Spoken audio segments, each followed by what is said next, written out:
Hola, buenas tardes.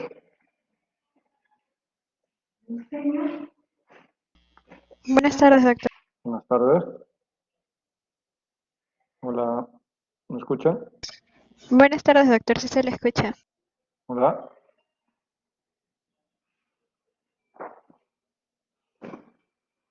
Ok. Muy bien, buenas tardes. Soy el doctor Huanca, soy hematólogo y hoy día vamos a hacer clases sobre las leucemias agudas no linfáticas. Las leucemias agudas no linfáticas no son muchas y las más importantes son dos. La leucemia mieloide aguda y la leucemia promielocítica aguda. De estas dos, la que se considera una urgencia hematológica es la leucemia promielocítica aguda. Entonces vamos a tratar de desarrollar y una parte de la clase lo van a desarrollar ustedes porque ya deben tener conocimientos básicos de lo que son enfermedades hematológicas.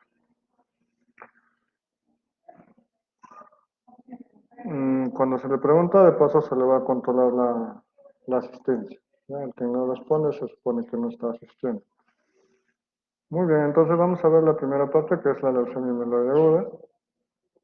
Es una de las leucemias que tiene mucha más frecuencia en personas adultas mayores y también tiene una pequeña incidencia mayor en lo que son niños. ¿Ya? En la etapa adulto joven, en el adolescente, siempre va a ser más predominante lo que es la leucemia linfática aguda. Entonces, acá vemos que comprende el 80% de las leucemias agudas en adultos y el 15 a 20% en niños. Si les preguntan en qué edad es más frecuente la leucemia mieloide, es la más frecuente en los neonatos. La relación varón-mujer es más ligeramente frecuente en el varón, en una relación de 2.4 a 1. Si hacemos estadísticamente alguna apreciación, por ejemplo, en los Estados Unidos, representa el 1.2% de todas las muertes por cáncer, ¿sí? Tiene una incidencia de 4 por 100.000 habitantes en mayores de 65 años y aumenta hasta 15 por 100.000, perdón, su incidencia normal es de 4 por 100.000 habitantes, pero en mayores de 65 años va a alcanzar el 15 por 100.000 habitantes. Entonces, según la edad, la frecuencia se va a ir incrementando. Todo aquel paciente que tiene buena respuesta al tratamiento va a tener una supervivencia global de 5 años, más o menos en aproximadamente el 26.6% de todos los pacientes. Y esto es lo que les decía, según la edad, y la incidencia de esta enfermedad va a ir aumentando. Dijimos que en la etapa neonatal o en niños menores de 1 año tiene una incidencia un poco mayor que en el resto de la edad, pero a partir de los 50, 45 años, el ascenso va a ser mucho mayor. Y si nosotros queremos ver por el tipo o por el sexo, pues hemos dicho que en el varón es un poco más frecuente que en la mujer. Mayor incidencia a partir de los 65 años.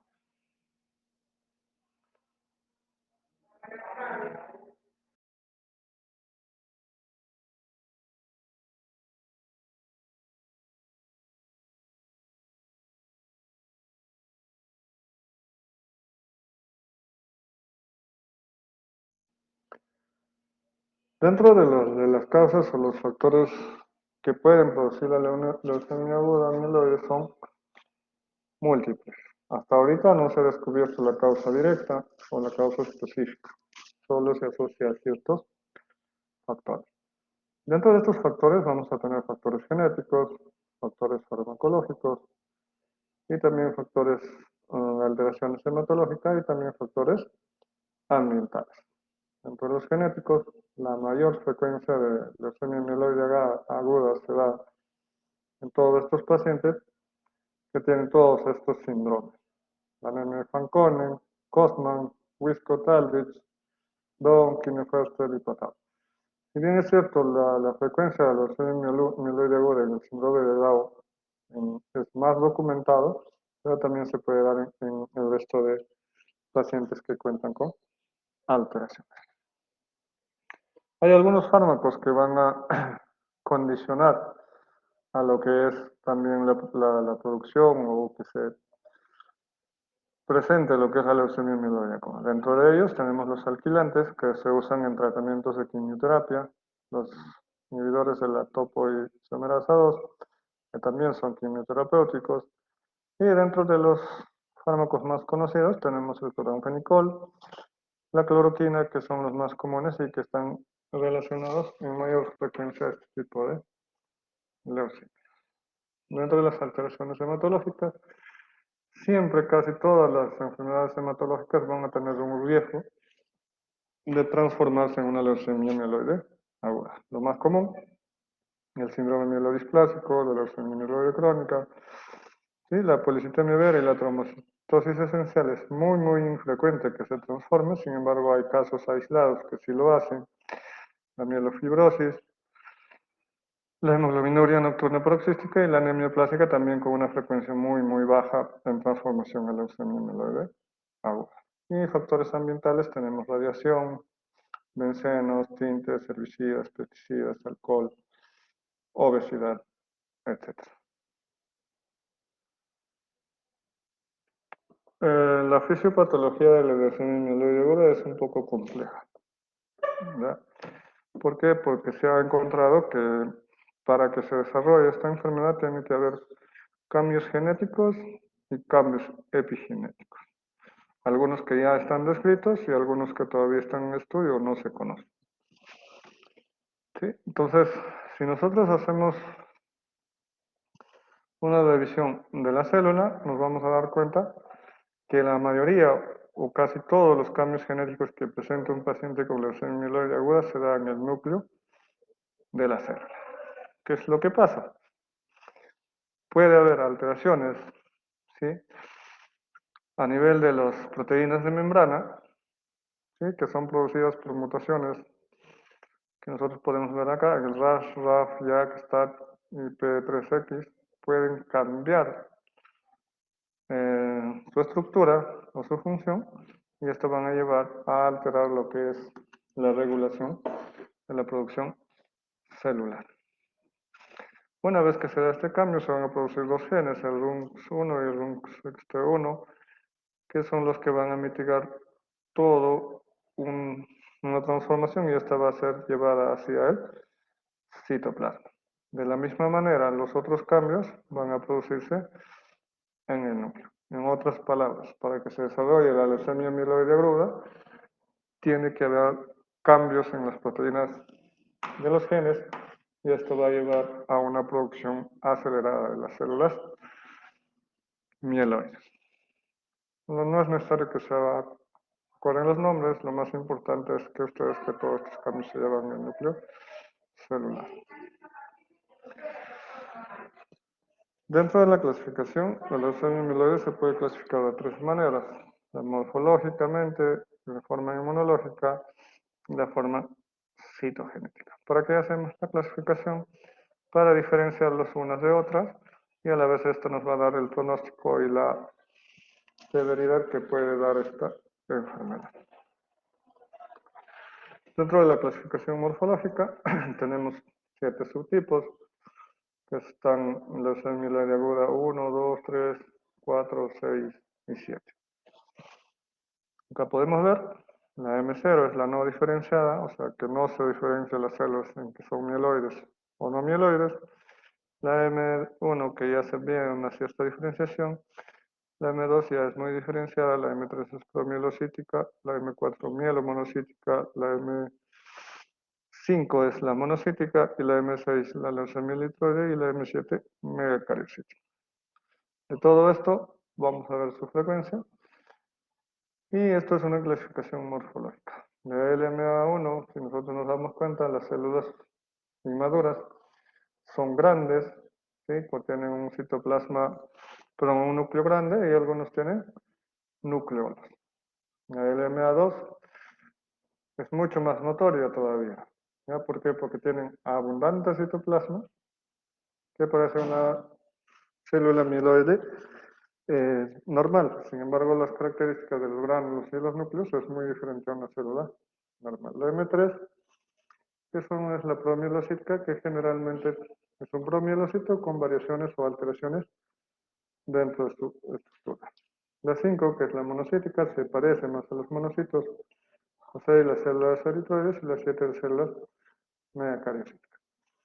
Entonces, que ustedes sepan los últimos, que son megacariocítica, eritrocítica, monocítica, promielocítica, va a ser más que suficiente.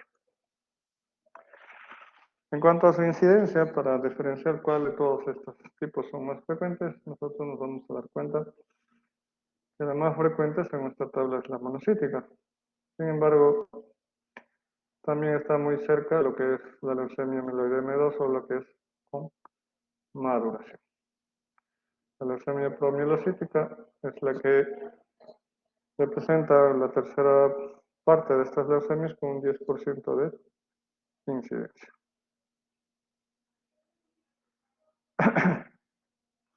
La clasificación de la OLMS ya combina ambas cosas, tanto la clasificación morfológica como la clasificación genética.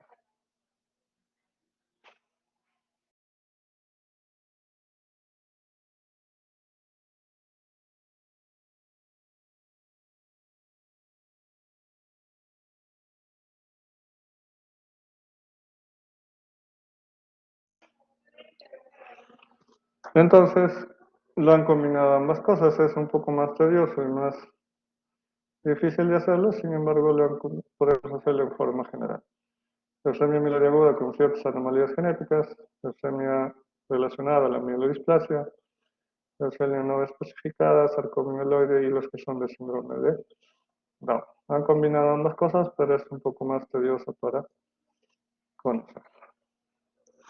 Y la clasificación inmunofenotípica se hace según los marcadores de membrana que tiene cada célula sanguínea o cada célula amiloide.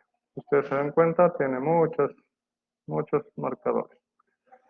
Lo que deben saber de esto es que casi todas las leucemias mieloides agudas van a tener marcadores mayor a 10. ¿Sí? Si ustedes se dan cuenta, no van a encontrar un número que te diga CD9, CD7, CD5. Casi todos los marcadores no son mayores de 10. CD13, CD33, CD34, etc. Entonces, se basa en los hallazgos de las proteínas de membrana de cada célula mieloide. Y la clasificación citogenética nosotros la hacemos en 3 grupos, con clasificación o riesgo favorable, intermedio o adverso. También esto, lo que ustedes más van a conocer o les van a preguntar es la de favorable, donde está la translocación 821, que es el cromosoma Filadelfia. Es el que tiene mejor pronóstico y el que más responde a los tratamientos que uno indica.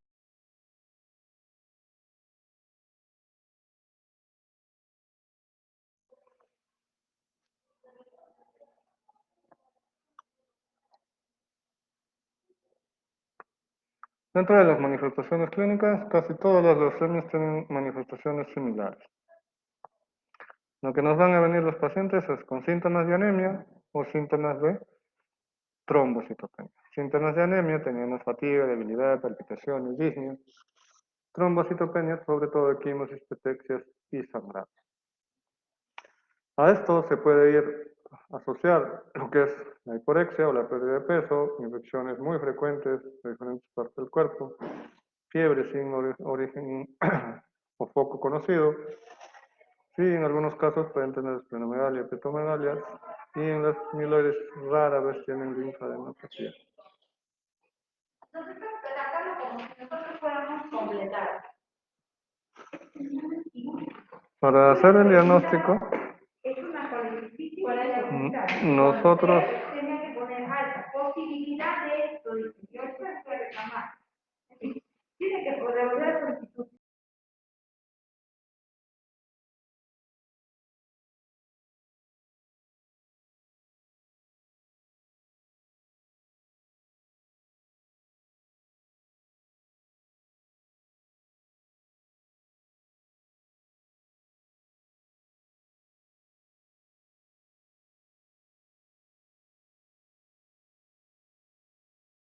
Claro, el doctor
Entonces, para el diagnóstico nosotros tenemos que hacer una integración, tanto de la historia clínica, el examen físico y análisis del laboratorio.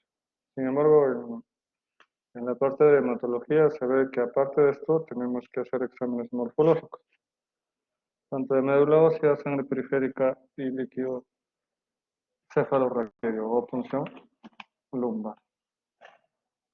Entonces, dentro de la historia, lo que nosotros vamos a tratar de identificar son los factores que pueden producir o llevar a producir esta enfermedad. Sí, dentro de ello vamos a preguntar si está expuesto a tóxicos, si tiene algún familiar con antecedentes de neoplasias, qué fármacos ha usado y qué presentación y qué duración tiene los síntomas que actualmente no tiene. En el examen físico, en hematología siempre se examinan la piel, las mucosas, los ganglios y sobre todo buscando en el abdomen la hepatoesplenomegalia. En algunos casos podemos hacer el examen de fondo de ojo para ver si hay hemorragias o infiltración retiniana de lo que es la leucemia.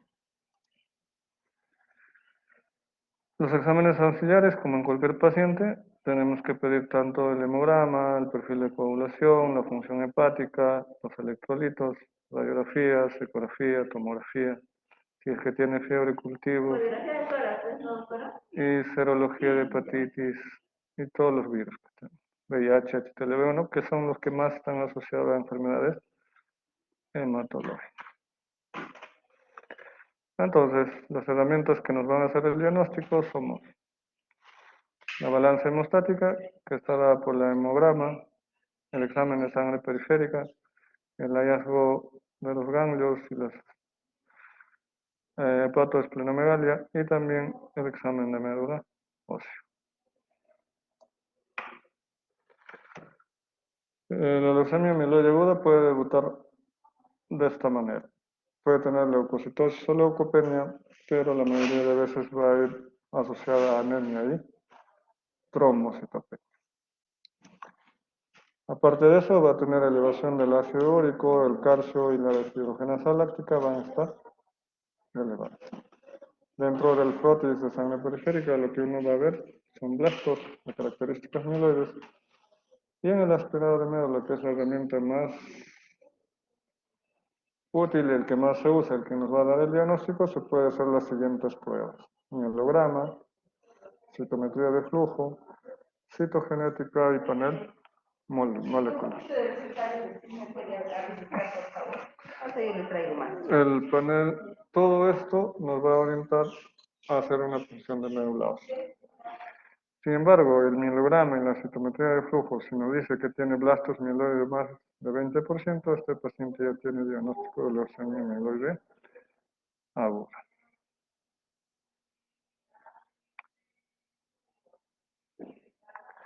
Y también, como ya mencionamos, va a haber alteraciones genéticas que se hacen en el estudio citogenético. Esto también se hace en médula ósea, como lo pueden ver acá, y van a tener riesgo, o vamos a estratificar el riesgo, un favorable, intermedio y adverso. Ya dijimos que la locación 821, que es el cromosoma Filadelfia, es la que tiene un pronóstico más favorable. En cuanto al tratamiento, la leucemia mieloide aguda tiene un tratamiento con pocos medicamentos. Sin embargo, la quimioterapia es muy intensa, por la duración sobre todo de la medicina. Va a tener terapia de inducción o tratamiento de inducción y tratamiento de consolidación. En algunos pacientes que tienen ciertas características se le va a hacer tratamiento intratecal o intracefalorraquídeo, como para evitar que este paciente tenga infiltración del sistema nervioso central. En la inducción se va a usar dos medicamentos, la citarabina, se puede usar daunorubicina o idarubicina. En total, los días de tratamiento son de 7 días y en la consolidación solo se va a usar lo que es la citarabina. Entonces, como ya dijimos, solo se usan dos medicamentos en dos partes diferentes y nos van a ayudar a hacer a este paciente su tratamiento. La terapia intratecal está indicada sobre todo en pacientes que tienen o superan los blastos o las células sanguíneas más de 20.000 aquellos pacientes que tienen síntomas neurológicos o también se tenga alta sospecha de que haya una infiltración. Entonces, en esos casos se da terapia intratecal. Estos son los esquemas que se usan. Son los mismos medicamentos, pero en diferentes esquemas. Se puede dar 7 más 3, 5 más 2, 7 días de citarabina y 3 de dormorubicina, 5 más 2, 7 más 3 más 3.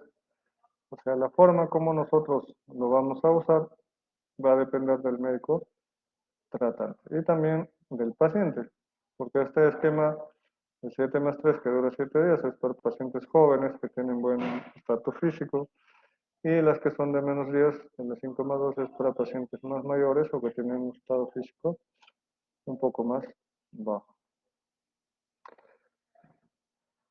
Y este es un esquema en el que ya le van a dar tratamiento según las alteraciones. Esto todavía en el Perú no lo manejamos.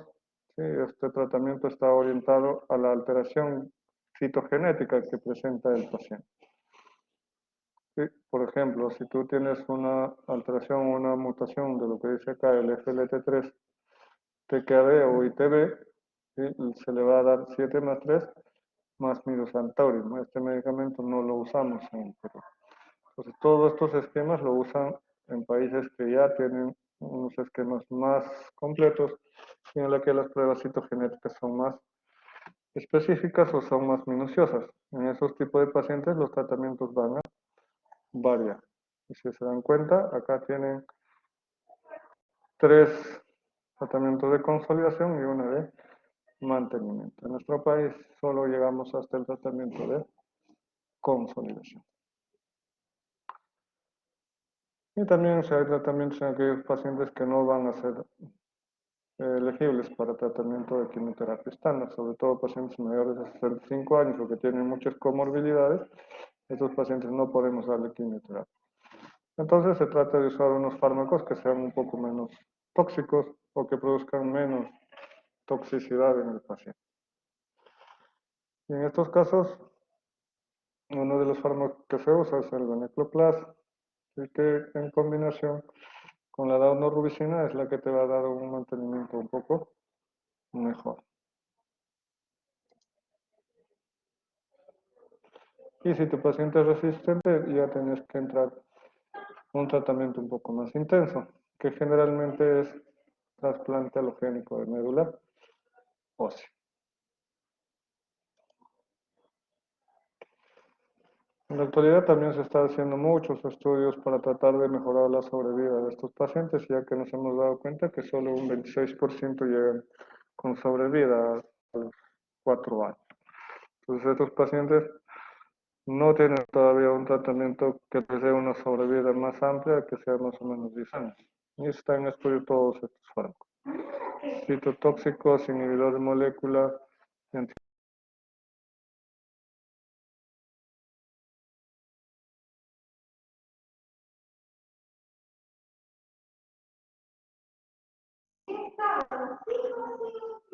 entonces, todo esto está en estudio. De acá a unos años veremos si estos estudios han tenido algún medicamento que pueda ampliar lo que es la sobrevida de estos pacientes. Entonces, en resumen, lo que ustedes deben conocer de la leucemia mieloide aguda son, uno, su frecuencia o su incidencia es mayor en neonatos y en personas mayores de 65 años. Dos, está generalmente unido a alteraciones citogenéticas diferentes que se producen en el núcleo de la célula hematológica. Tres, tienen que conocer que los síntomas que te va a dar o las alteraciones hematológicas que te va a dar es leucocitosis, leucopenia, anemia, trombocitopenia y disminución del calcio, ácido úrico y lactato deshidrogenasa. Para el diagnóstico, ¿qué necesito? Solo necesito que en sangre periférica, en mielograma o en inmunofenotipo me diga que el paciente tiene más de 20% de células blásticas mieloides. Para el pronóstico, el que mejor pronóstico me da en alteraciones genéticas es el cromosoma Filadelfia. Y por último, el tratamiento va a depender de la edad y el estado físico del paciente. El pronóstico en pacientes mayores no es muy bueno, en pacientes jóvenes va a depender la respuesta que tenga al tratamiento.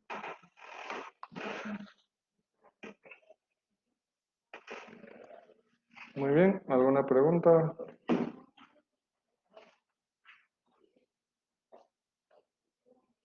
¿Comentario?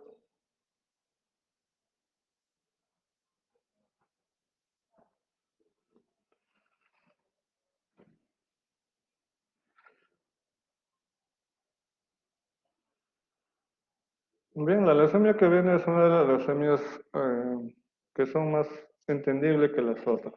¿Ya? La leucemia mieloide aguda, si nos ponemos a pensar, es un poco más difícil de entenderla, pero lo básico que ya les dije es lo que ustedes deben conocer. La leucemia promielocítica aguda es la tercera en frecuencia, en algunos es la segunda, y generalmente tiene buen pronóstico. ¿Por qué? Porque tiene fármacos con la que se puede llevar a una maduración de las células que están alteradas.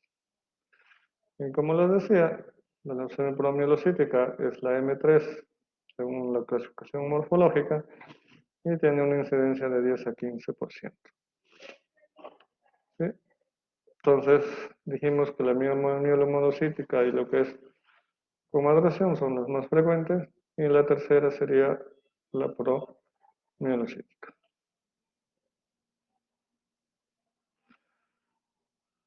Pues repetir lo mismo, 10 a 15% de las leucemias mieloides agudas tiene tres aspectos clínicos o tres aspectos principales. Tiene que tener la translocación de los cromosomas 15 y 17 en sus brazos largos.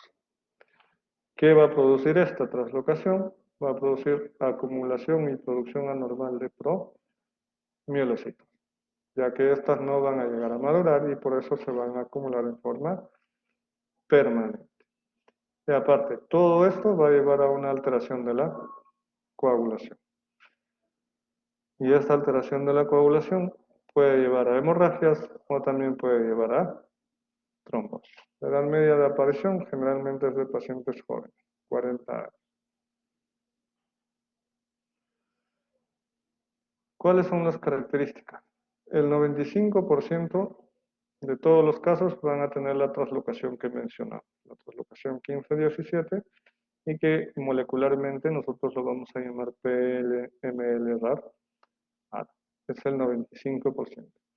Este 95% de pacientes van a tener buen pronóstico. ¿Por qué? Porque tenemos medicamento para contrarrestar el efecto de esta translocación. Y un 5% van a tener otro tipo de alteraciones. Estos pacientes, como tienen otro tipo de alteraciones, no va a tener el mismo efecto del fármaco con la que contamos y van a tener un pronóstico un poco más pobre. Dentro de las manifestaciones clínicas, la mayoría va a tener síntomas inespecíficos, como astenia, anorexia, ¿qué más? Pérdida de peso, etc. El 75% van a tener hemorragias, cutánea, mucosa del sistema nervioso central, un 30% va a ser fiebre e infecciones y un 7% va a ser visceromegalia. Entonces, pues las hemorragias pueden ser tan masivas como esta de acá, o también puede ser como pequeñas equimosis en diferentes partes del cuerpo.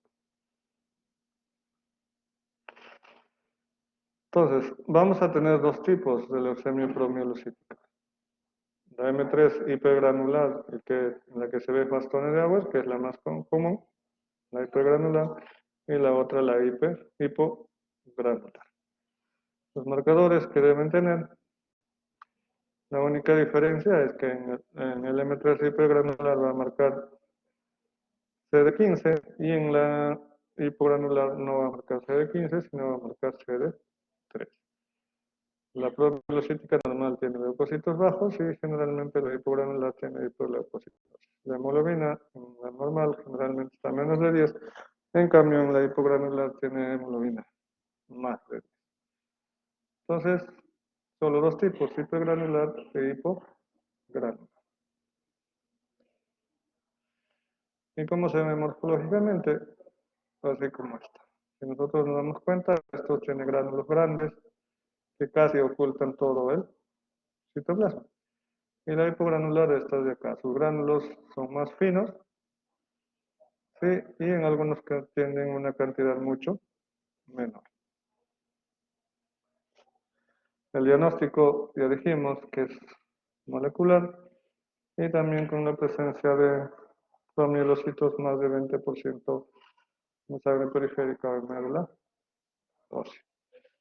Las translocaciones son estas de acá, la más común es la 15-17. ¿Qué es lo que pasa?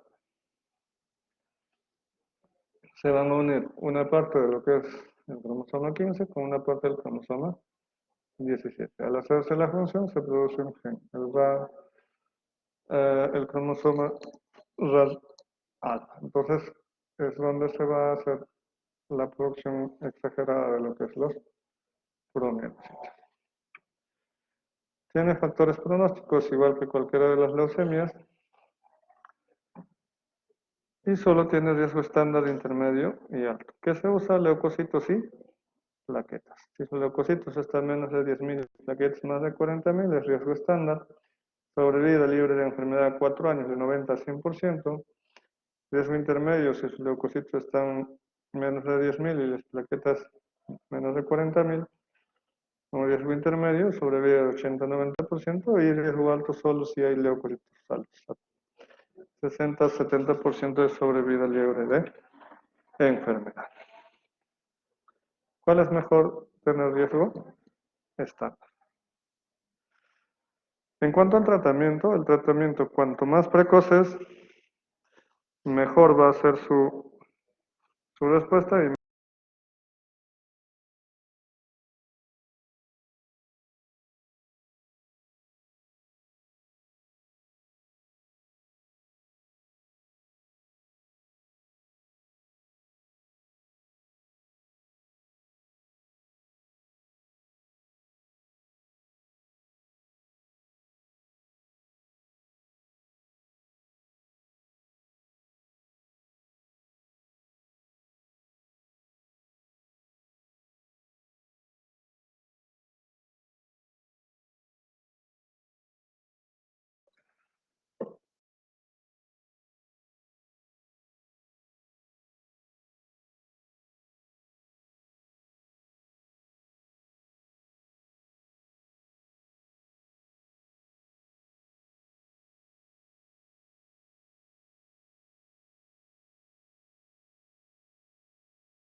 entonces, dentro de las estrategias, el inicio precoz del tratamiento es lo más importante. ¿Ya? Nosotros tenemos que dar quimioterapia oral y corregir lo que es el trastorno de coagulación. La corrección del trastorno de coagulación se hace con transfusión.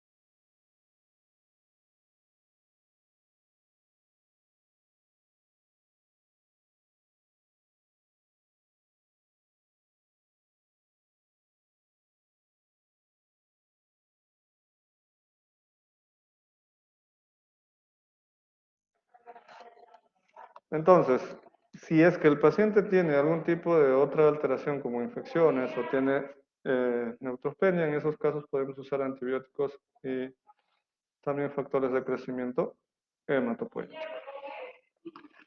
Y el esquema de tratamiento es así.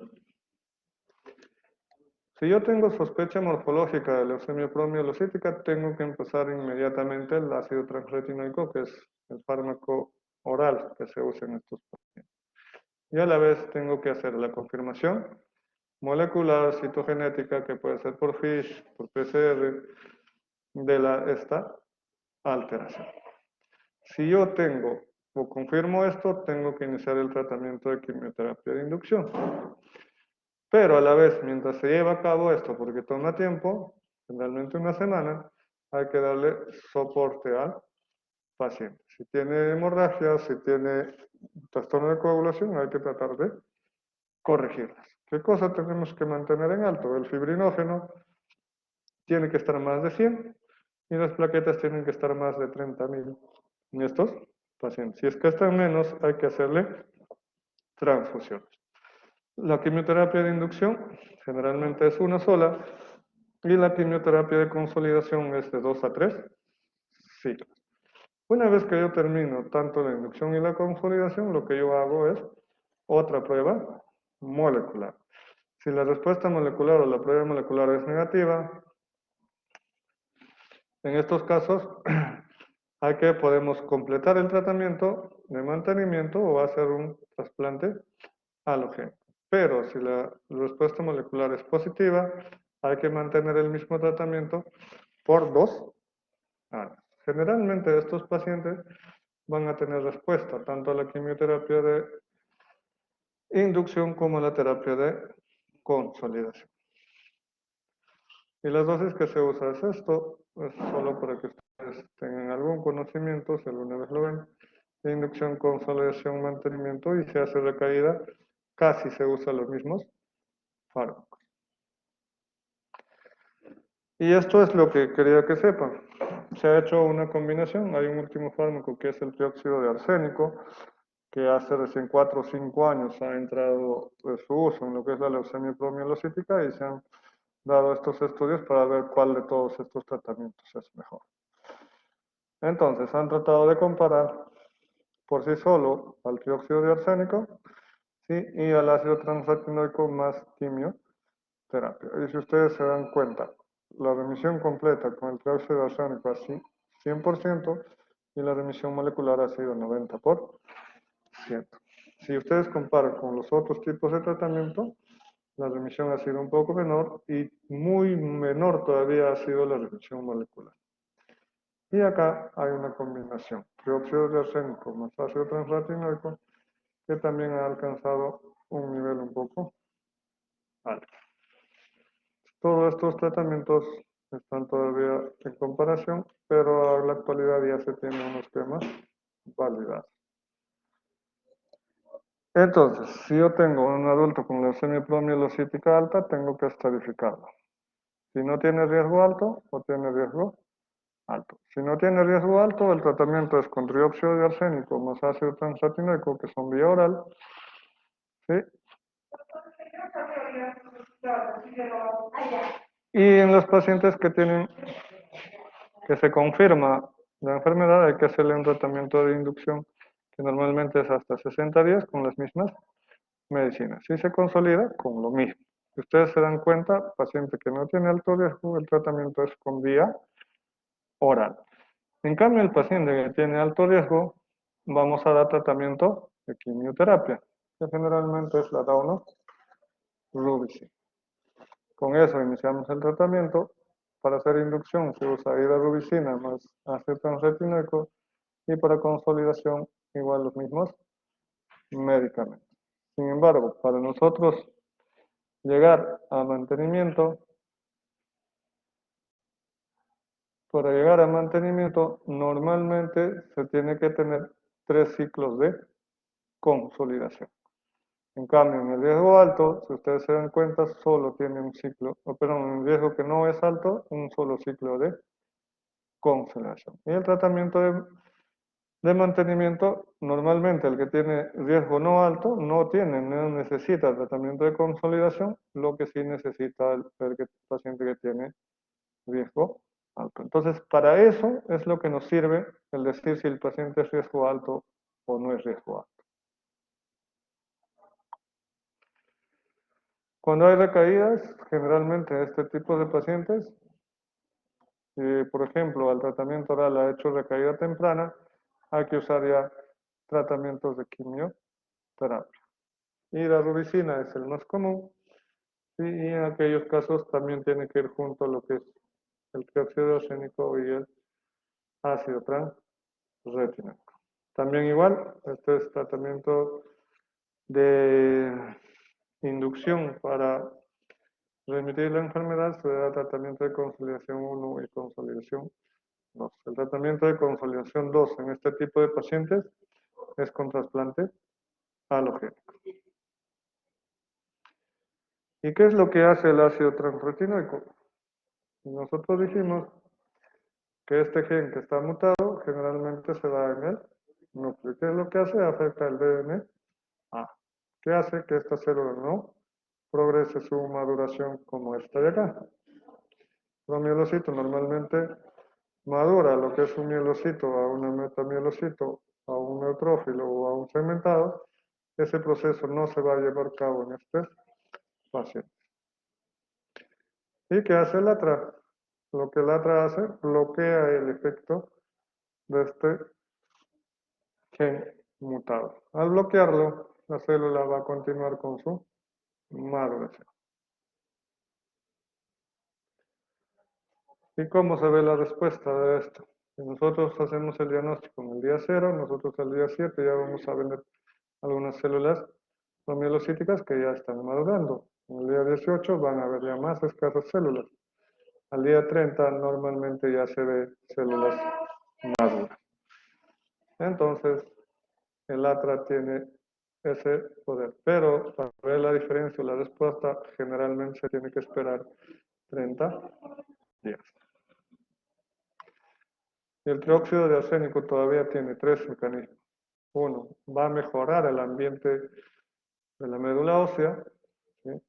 2, va a ayudar a que se diferencie la célula promielocítica y va a hacer apoptosis a aquellas células que no pueden o están con muchas alteraciones. Entonces tiene efecto tanto en el núcleo, como vemos acá, en el ambiente, o sea, fuera de la célula, y también en la parte del citoplasma. Entonces, el trióxido de arsénico tiene 3 efectos o 2 efectos más que lo que es el ácido transretinoico. Y esto es la diferencia. La sobrevida global a 5 años. Si nosotros damos dióxido de arsénico con ácido transretinoico, nosotros nos damos cuenta que casi alcanza el 98-97%. Sin embargo, si yo solo doy quimioterapia con ácido transretinoico, la sobrevida global es mucho menor. Solo alcanza el 80%. Y todavía en la sobrevida libre de enfermedad va a ser mucho menor, solo va a alcanzar el 55%. Es por ello que en la actualidad en los tratamientos de quimioterapia se usa el tratamiento oral. Bueno, eso es todo en cuanto a las leucemias mieloides o linfáticas no agudas no linfáticas. Si tienen alguna pregunta o algún comentario.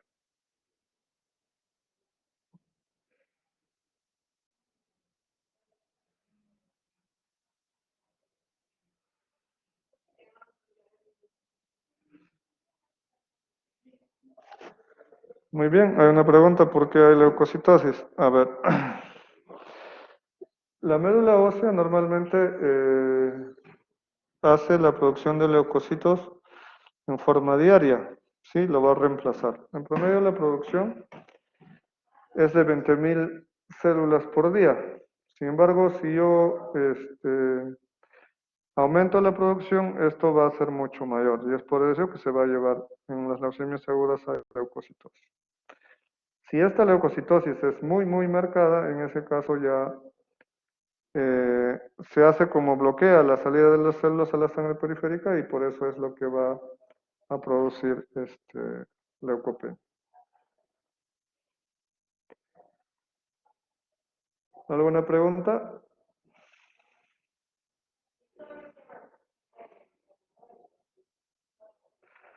A ver, Bélgica.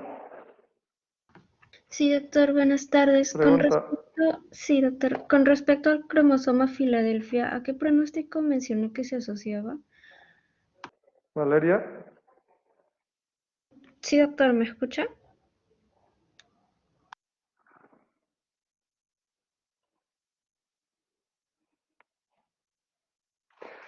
Ya, el cromosoma Filadelfia tiene un riesgo bajo en lo que es la presencia de este cromosoma por sí sola va a ser de riesgo bajo en las leucemias mieloides agudas. Entonces, todo paciente que tiene cromosoma Filadelfia y leucemia mieloide aguda, su pronóstico es mejor que las que no lo tienen. ¿Por qué? Porque las otras van a tener otras alteraciones y eso les hace que tengan un peor pronóstico y muy, muy poca respuesta a lo que es el tratamiento, ¿no? ¿Alguna otra pregunta?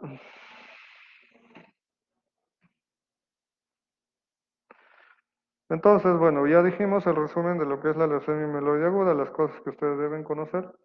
En cuanto a la leucemia promielocítica, lo que deben saber es que lo más frecuente es que tenga trastorno de coagulación, ¿ya? Entonces, si yo sospecho de una leucemia promielocítica aguda y te preguntan qué exámenes vas a solicitar, siempre pongan que tienen que solicitar el perfil de coagulación y dentro de esta el dímero D. Normalmente el dímero D alcanza valores altos, que son más de 10 en este tipo de pacientes. Entonces, si te ponen una lista, puedes pedir hemograma, perfil de coagulación, dímero D, que son los marcadores más cercanos que te van a hacer sospechar lo que es una leucemia promielocítica. ¿Qué más? En el tratamiento no se olviden, a pesar de no tener un diagnóstico claro y preciso, y solo con sospecha debe iniciarse el tratamiento. Ya en el Perú se usa el ácido transretinoico, en otras partes del mundo usan el trióxido de arsénico. ¿Qué más? En el riesgo, ya ustedes saben, el que tiene riesgo, el que no tiene riesgo alto, normalmente va a un solo tratamiento de consolidación con tratamiento oral y los que tienen riesgo alto van a ir a 3 ciclos de tratamiento de consolidación con quimioterapia. ¿Qué más? Creo que nada más. La translocación más común es la 1517, el gen es el PML-RAR alfa, es el más común y este tipo de pacientes tienen buen pronóstico porque el fármaco que le aplicamos tiene efectos sobre esa translocación. Si te dan a escoger en cuál de los medicamentos es mejor, por el efecto o por los efectos que tiene, el trióxido de arsénico es el que mejor se da o el que mejor respuesta tiene en una terapia de inducción. Más frecuente en jóvenes.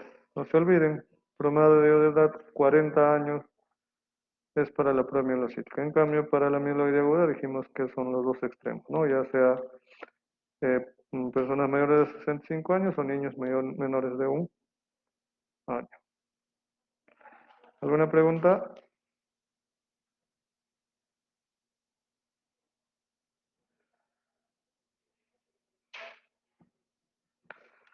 Muy bien, si no hay preguntas, muchas gracias, cuídense.